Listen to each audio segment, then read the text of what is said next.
Yes, make sure you check out the website, doggydiamondsnofilter.com. Make sure you log on. On there, you can find all the audio versions of the podcast as well as the merch, as well as various ways to follow me on social media. I'm going to start putting blog posts on there as well. Make sure you go to doggydiamondsnofilter.com. Also, for only $100, I could promote your content on 2 Twitter accounts, 2 Facebook accounts, 2 Insta Stories accounts, 2 YouTube communities, Threads, and doggydiamondsnofilter.com. Hit me up on Instagram at doggydiamonds for your promo. Serious inquiries only. Must be Cash App ready. Why do my intro don't want to? You want to act crazy right now? Hold on. My intro is not introing. Are we gonna intro now? There we go. Intro on the intro now. All after the fact. Ha ha ha ha. What's up, y'all? All right. What's up, everybody? I go by the name of Doggy Diamonds. This is the Interlude TV. I am Doggy Diamonds.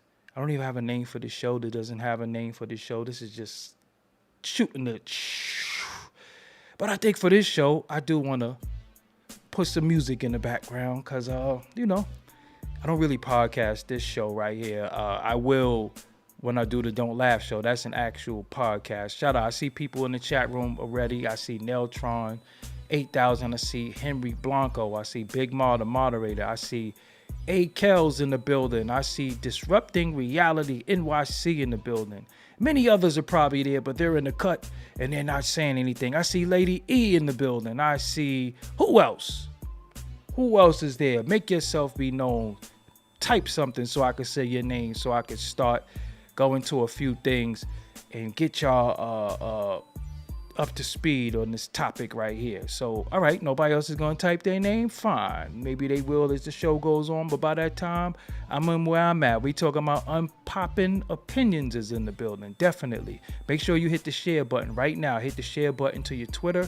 Hit the share button to your Facebook. You know what I'm saying? So, yeah, that's where we at. So, really quick, I was looking at, as maybe about 10 minutes ago, before I was even going to go live or start to do a show, I was watching Dame Dash, and the name of the video, if I'm not mistaken, is Dame Dash claps back at Nori and Memphis Bleak in the 2-verse-1 talk session, part 1.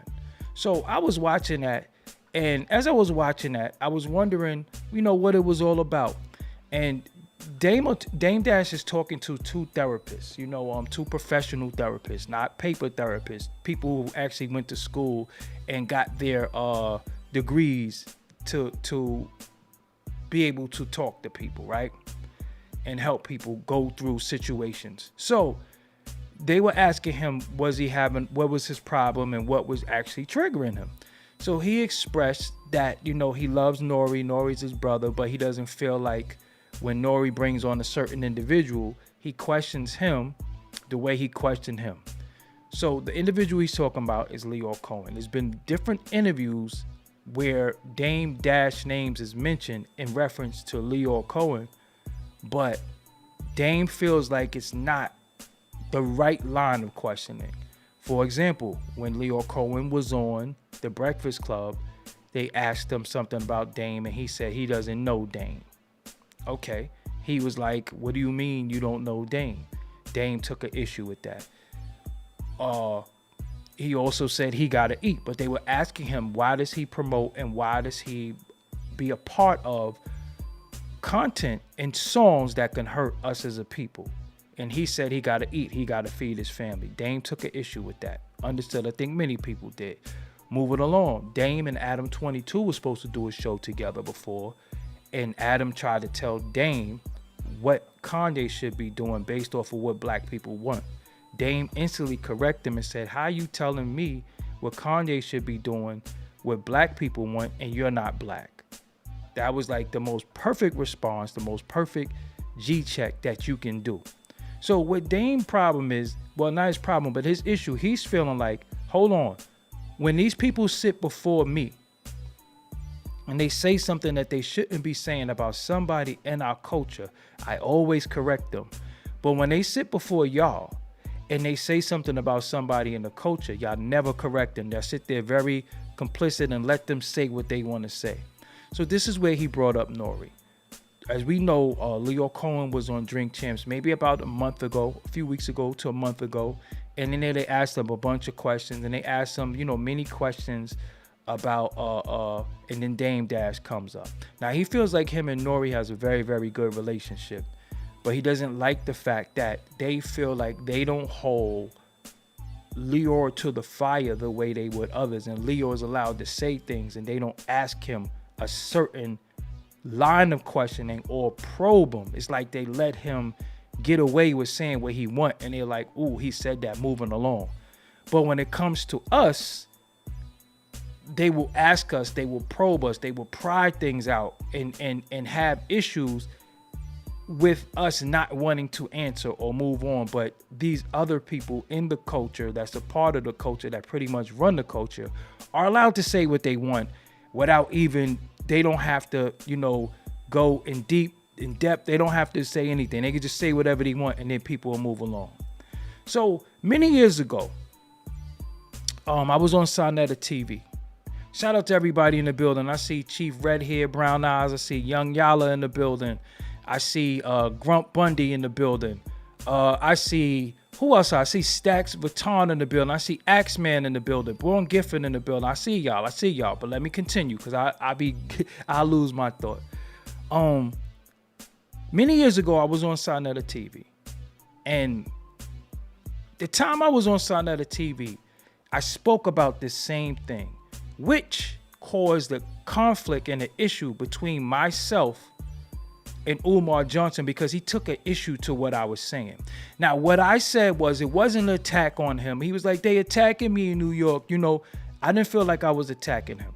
What I said was, when they come on our platform, us black content creators, we speak a language, right? So if they use a word that might be derogatory or slur to another group, whatever, we understand the language, so we don't say, hey, you can't do that.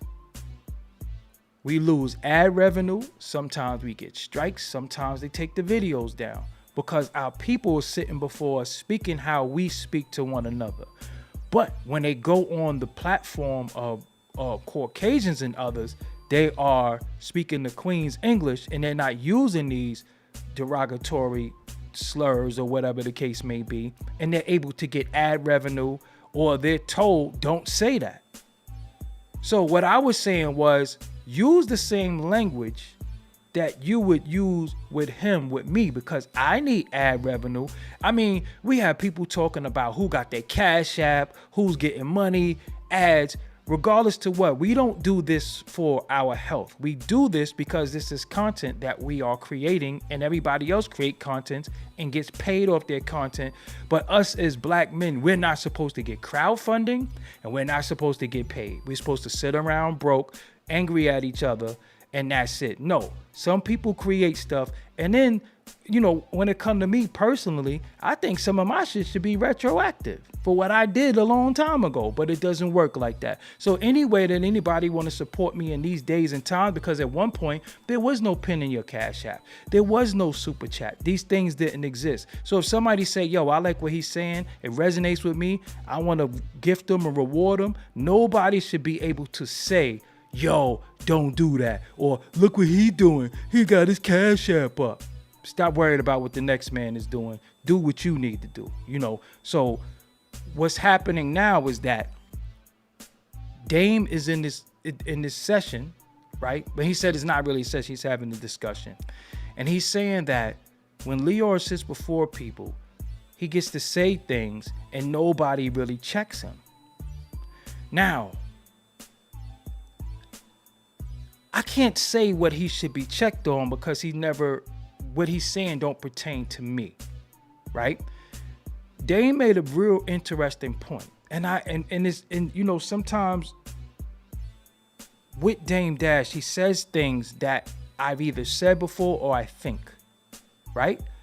So sometimes some of the things he say is just so on point when he's not, talking about stuff, that I don't really agree. But when he's on point, and I gotta give him that. I really gotta give him that. So he said that one of the questions he would ask is, if we're on YouTube and y'all get a CPM and y'all sell ads for us, we know what we're getting, but how much are you getting? That's a valid question. And that is a valid question, because I don't even know if many of you know what a CPM is. But a CPM is the ad revenue per 1,000 views, right? So your CPM could be, you can look into your dashboard and it'll say you're getting a $10 CPM for said ad per 1,000 views, or just your ads across platform, right? For this video, for this time period. So now you say, well, I'm getting $10. Well, some people just say, well, I just did 40,000 views. I get $10 per 1,000, right? Or I got a few ads. So it might be 10 spread per view, right? So I just made 40,000. So you would say per 1,000, that's 40 times 10. So you might make $40 off a video, $400. It varies sometimes, right? So what's happening is that you don't know what they make. And he was just saying, could you show us the back end, what you're making? Because if you're giving me $10, that's not fair if you're getting 60. So 10 I might think that's a lot. Like, damn, I just made $40 off this video. But you just might have made 60 off of my. So the real thing was 70 and you gave me 10. Which is a fair, valid question. It's fair and it's valid. That's one of the things that he said. Also, he said he doesn't like the fact that his name is still being brought up over things that is old, and it triggers him to go on these rants because the depiction of him is not right. Now, he said he felt like when Nori was being mistreated by Def Jam, he came in there and went to bat for him, right? He put him in movies. He told him you should be on the TV show. He told him I'll do your podcast before. But when it comes to him being depicted a certain way, none of his friends go to bat for him. And what I find in this culture, in this industry, is that we take the word friend and we use it too loosely and not realizing there is no friends. It's only, we're friends when we talk on the phone. We're friends when we text. But when we sit before certain people in certain circles, that person has the bag. And I realize that if a person can't do nothing for you, there is a hierarchy, right? You think you're going to be able to go on there and say something about Jay-Z or Diddy and their liquor is sitting on their table. You think you could diss Diddy in a rap and the name of it is the Ciroc Room. It's always a situation where people going to chase their money. Now what happened, and I'm not, and you know what's funny? I'm not mad at nobody for that. I'm not mad at anybody who I felt have been disloyal to me over the years because they was chasing their bag and they was chasing their money. I'm not mad at them. You know why? Because they crippled us so badly that we became loyal to who can do what for us, opposed to what somebody has done for us, right? Or what somebody potentially can do. We judge people off of what they can do currently. Nothing is retroactive. Nothing is what you did. Nothing is you putting me in a position. Nothing is, yo, let's respect Doggy Diamonds. He's one of the founders and elders of our, no, I don't want to say founder. That's the wrong word. One of the elders in our culture. One of the people who paved the way. It's like, yo, he ain't shit today. He fell off. That's it. Let's talk bad about him. That's what we do. That has been our culture of what have you done for me lately? What can you do today? We disrespect our legends, we disrespect our elders, and we disrespect people who have put their platform, livelihood, life on the line so this thing could grow. So I understand Dame's gripe, but I don't think he does understand because he doesn't play that. I don't think he played that game. I think he really thinks that friendships really mean something in a culture that's cutthroat. Friendships mean something where we watching these guys sleep with each other's women, each other's wives, each other. We're watching these men steal deals, this situations, rob each other. And it's a lot of people who you think is this big crew family. They done robbed from each other, stole from each other, took publishing from each other. This is what the culture is, because everybody has become cutthroat in this, and they don't care about the brother. We don't care about we was eating hairy chicken wings together. We don't care because we're forced not to care, because caring about you cannot help me. If you can't help me, why do I care about you? And this is what it has become. So I understand Dame's gripe, but I also understand the nature of the beast. I also understand that nobody has to be loyal to me. Nobody has to say, yo, I respect you. Nobody has to say that. And I'm fine with it. I made peace with it a long time ago. I made peace with, we don't respect our legends. We disrespect our legends. We disrespect our women. We disrespect everybody. Everything is for right now. And if it can't help me right now, I don't care if it helped me for 10 years. If it can't help me today, them 10 years don't count. And that's just what it is. So it doesn't matter that you might have put somebody in movies. It doesn't matter that you might have saved them out of deals. It doesn't matter. Can you help them today? What can you do today? Can you get them sponsorships? No. Can you give them a bag? No. Can you put them in a place that they can't put themselves? No. But the man sitting before me can do this, and do that. So it becomes big bank, take little bank. Listen, man, you know I love you like cook food, but I gotta eat. I love you like cook food, but I'm playing the game. I'm playing the game. And that's where we at. In this culture, this is where we've been for years. Nobody cares. You will look at somebody, the person who taught you how to rap, and again, let's stop having this sense of entitlement because we might have helped somebody, right? But when it comes to respect, listen, let me tell you a story, right? Somebody DM'd me one day. I ain't gonna put them on blast because I don't even think it was malicious. It was just a conversation. But somebody DM'd me and said, yo, I want you to come on my show. I said, okay. What's up? They said, I want you to come on my show because I want to talk to you about how Math Hoffa let Vlad come on his show and disrespect Dame. And I said, well, I'll come on your show, but I don't want that to be the topic, because if I take issue with anything Math Hoffa does, I got his phone number. I don't want him to find out that I have an issue with him on the internet when I could have called his phone. But see, me thinking I'm being Mr. Honorable, me thinking this is what it is, that's played out. That way of thought is not what goes on no more. Nobody cares that you have integrity, because every day somebody's trying to challenge your integrity based off of somebody else's lies, based off of somebody else's perception. And they'll sit there before thousands of people and say, he, when you've already proven yourself. So again, if I prove myself in this culture for 17 years, how does somebody's or 2-3 people get to sit before people and say, he.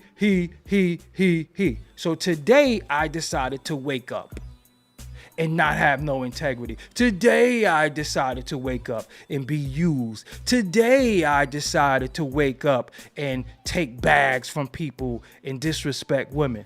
If I haven't done that in 17, why would I do it in 18? It doesn't make any sense. And the people who talk a lot, they have no integrity. They have none. So I understand Dame's gripe. I understand where he's at with it, but I also understand this is where we at. It's a taught, learned behavior. Nobody cares. And once you realize that, I don't know why I froze. I froze really quick. Nobody cares about anything that you've done. That's just it. So I could sit here and be the person who checks people. I could be the person who sits here and be the truth teller. I could be here, Mr. Integrity. Nobody cares, because when you have integrity and you tell the truth and you speak out, they start using words like bitter, jealous, sensitive.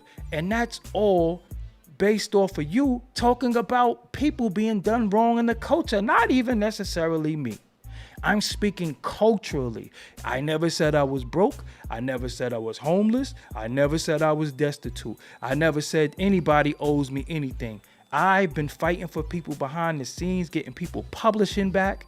You have no idea what I do, because I'm not the type of person who say, hey man, I just got some clove oil. Hey man, I just got my Target Red card. Hey man, we don't do that. We just do things behind the scenes because it's the right thing to do. And I find on social media, on YouTube, when you don't brag or you don't tell people what you're doing, they don't think you're doing it. But who is anybody that I owe an explanation to about my life, who I'm betting, who I'm wedding, who I talk to? I don't owe nobody that explanation. My job is just to bring you content, to bring you good speech, to bring you good interviews. That's my job. So I understand Dame. I understand Dame's always seemed like the type of guy who went to bat for people, who had been called an asshole, who's disliked because of that same mouth he used to defend people. That's the mouth that they're now saying is a problem. That's the mouth that they're now saying, yo, you always mad.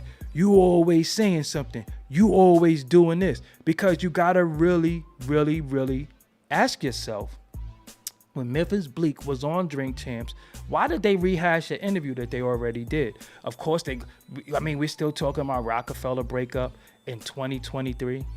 Roc-a-fella been gone since the damn the Black album, right? That was a long time ago. But Bleek would get up there and say, I told niggas it was over. You did that already. So now when you speak Roc-a-fella, the breakup, you have to mention Dame Dash. He's not going to be mentioned in a favorable way because it's been made to look like he's the reason why it broke up. When it's the 3-man band and one of the members of the band decided to leave. Because if we're going to tell the truth, let's tell the truth of what we saw from our perception. When it originally broke up, Biggs was with Dame. It was Jay-Z, and then it was Biggs, and it was Dame. They started something called Street Savvy that they was doing. That was outside of Roc-a-fella. Look it up, Street Savvy. Look on Forbes DVD channel, and you see me interviewing Biggs. The first person to ever have Biggs on camera in an interview, I might add.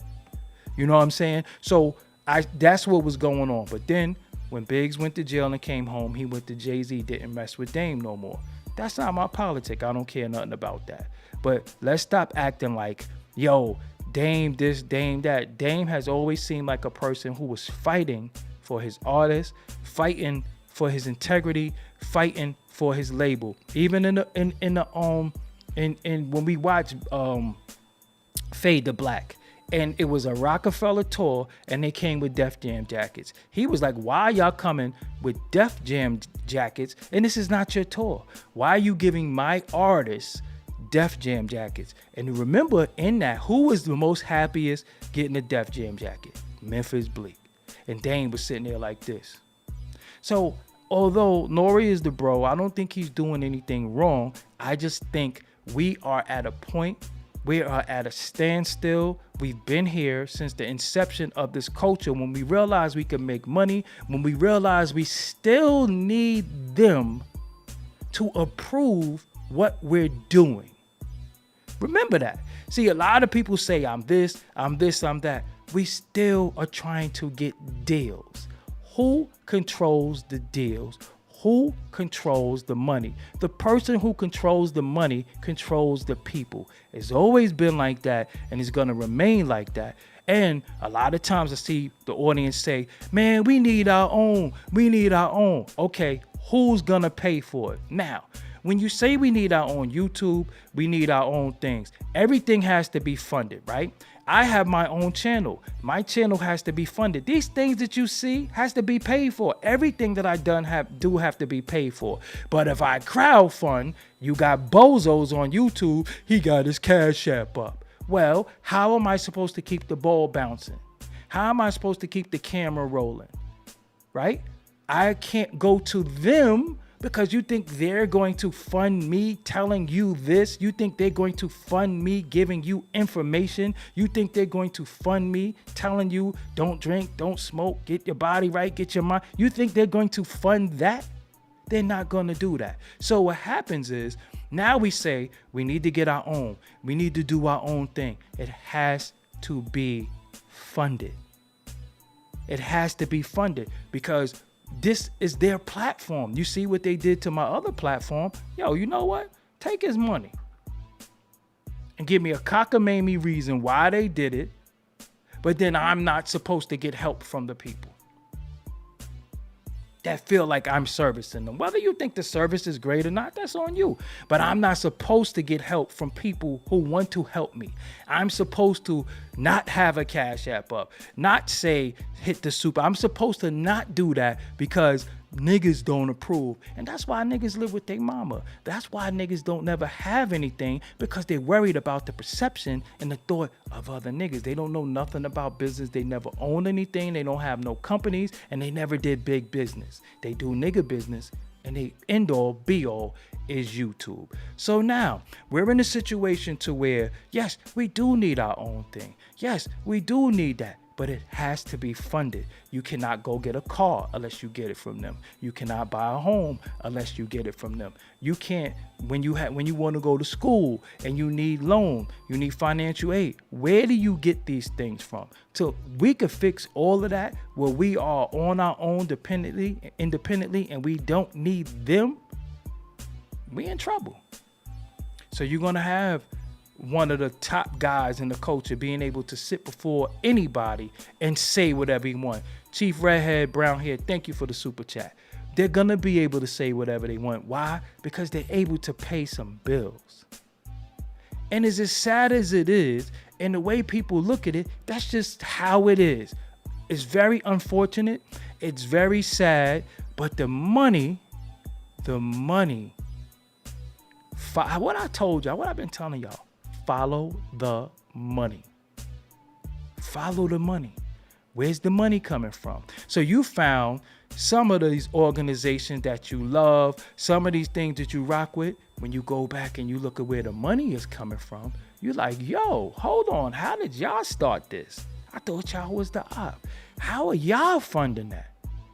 Follow the money, because it takes money for everything. And when we think money, first thing that we think is things like, yo, I'm gonna get the baddest car, I'm gonna get the dopest coat, I'm gonna get a chain. See, that's how they was able to brainwashing us to thinking that that's money. We equate money with materialism. That's why dudes will sit before you with a new chain on or a hat and rings and all that. When a hat costs $2 to make, but they'll sell it for 50. A chain, come on, a lot of people wearing 10 carats. This is just a fact. Go to jewelry stores right now. I dare you to go to any jewelry store tomorrow and ask them for a chain. It's 10 carat. I'm telling you. That's why I don't wear it. That's why I don't got new jewelry. I'm like, yo, where the 14K at? Oh, you overcharging because of your name? And then, anyway, that's too political. I'm not going to get into that. I'm going to stay here. But what I'm saying is that what they're doing is they're making us think what money is, but we forget about money for cameras, camera crews, commercials, space, rent, light, food, travel. That's what it takes money to create content. And you got people who so moronic and idiotic, not understanding many people are able to create on a big scale because they use OPM, other people's money. So if they're using other people's money to create, then that means the other people get to dictate what they create, how they create, and the storyline. And that's why it's just the way it is. So you have Dame, who's starting his own network, who have his own network called American New, but he's still on YouTube. And at any given time, they want to unfairly demonetize him or just unfairly take his channel down. They can do that. So again, I understand. I expect every day somebody to sell me out. I expect every day for me to be texting somebody, talking to somebody, and them say something really, really wacky and weird about me. And then that's just what it is. I expect people to say, yo, he know this, or I spoke to him. And I expect people to be liars. The thing is that y'all don't expect people to be liars because they keep it real. But I'm gonna tell you, these niggas be lying. And one thing that I never did is I don't lie. That's why I always show you receipts. That's why I show you. I understand. I understand dudes' views get low. Let me start a beef. Yo, I don't got no traction. Let me attack him. So Dame Dash is a very, very, very good talking point.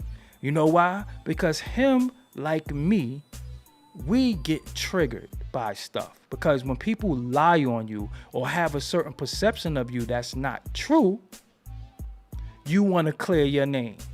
But you don't understand that works for them. That doesn't work for you, because regardless to what you say, people still going to think you a piece of shit. People still going to think you a scumbag. People still going to be like, man, he always talking about Jay. Just like they said that about Gene Deal. He always talking about, or every time he opened his mouth, he talking about Diddy. Well, maybe he gave somebody or some other people bravery to speak up.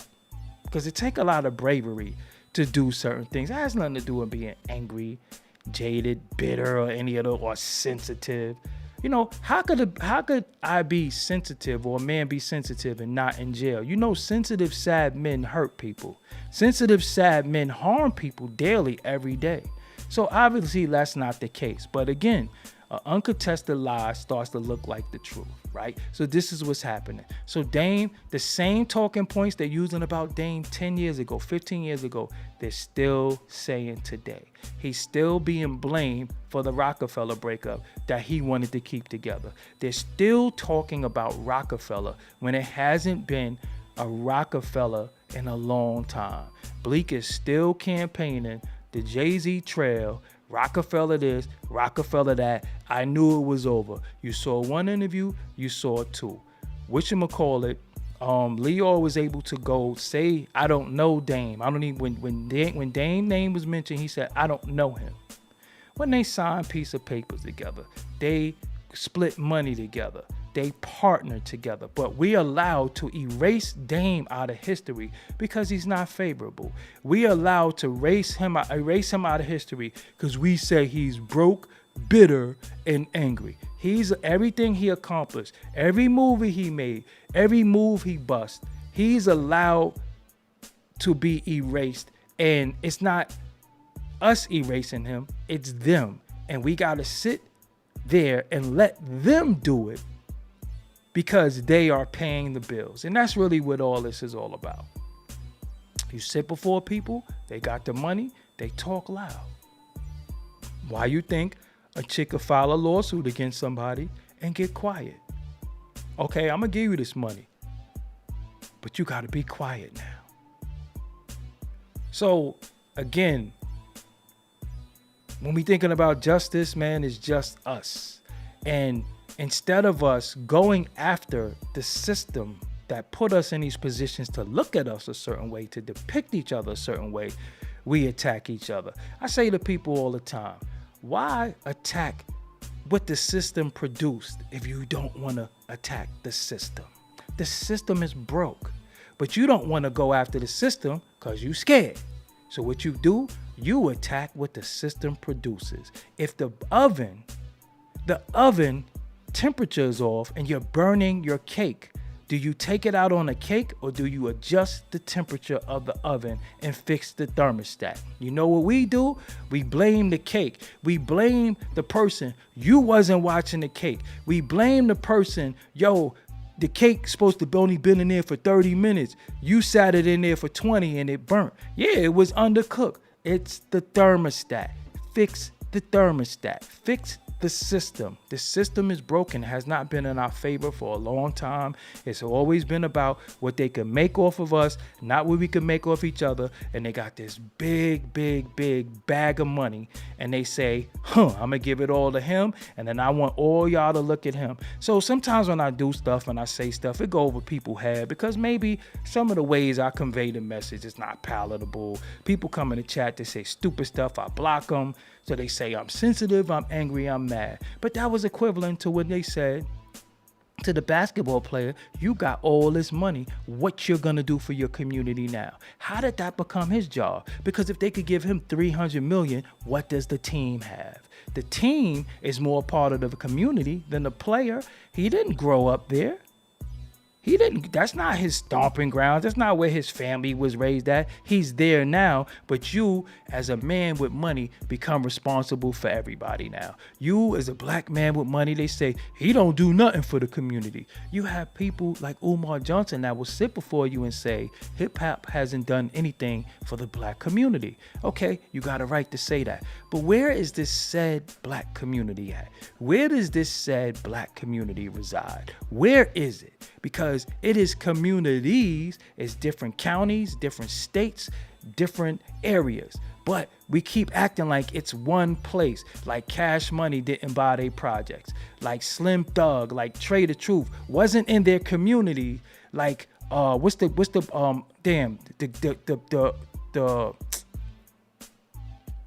the football player. He was buying homes, and I can't, his name is eluding me right now. I'm picturing his face, but his name doesn't come to me. But he was a football player that was buying homes for single mothers. None of that gets talking about. None of that gets spoken about. It's just that what you don't do for the community, where the resources and all this stuff. Listen, man, a lot of that got to stop, right? A lot of that got to stop. The system is broke, okay? Until the system is fixed, it's going to produce and reproduce a lot of dysfunction. It's so dysfunctional that we mad at each other for shit that we didn't even do to each other. We could get on YouTube and look at each other and look at somebody's channel, dissect their channel, look at the ads they got, look at the comments they got, look at the views they got, look at the donations they get, and send each other. Warwick Dunn, thank you, God's Own DJ. Exactly. Warwick Dunn, thank you for that. You know what I'm saying? So again, until we control or have any control financially to where we say we don't want to do this, we don't want to do that, they're in control. They're in control. You know, this is the first time this happened on this channel. So, you know, the minute I start talking and saying certain stuff, they gonna get me out of here. You know what I'm saying? You already know how they do me. So I'm not even gonna stay on here long. I'm going to leave because they're cutting me off. They're cutting me off. They're trying to get me up out of here. So yeah, you could I can show you right now what they're doing. Look. All of a sudden, look. All of a sudden, I'm not getting enough such and such. Whatever. They know what's going on. But yeah, I'm not gonna keep you all night. I appreciate y'all for joining me tonight. Make sure you like, share, subscribe, tell a friend to tell a friend, spread the word. Again, until we control this, until we can have our own funded and don't need and support them, we gotta play with the tools we got. You know, if you got a knife, hey, you gotta be able to get into the house. You know, if you got a knife, you gotta have a way to eat with it. This is all we got, you know. So yeah, until next time, man, I will holler at y'all later on. Okay, every time I hit my intro or do something, it don't want to work. Start working. Later on, y'all.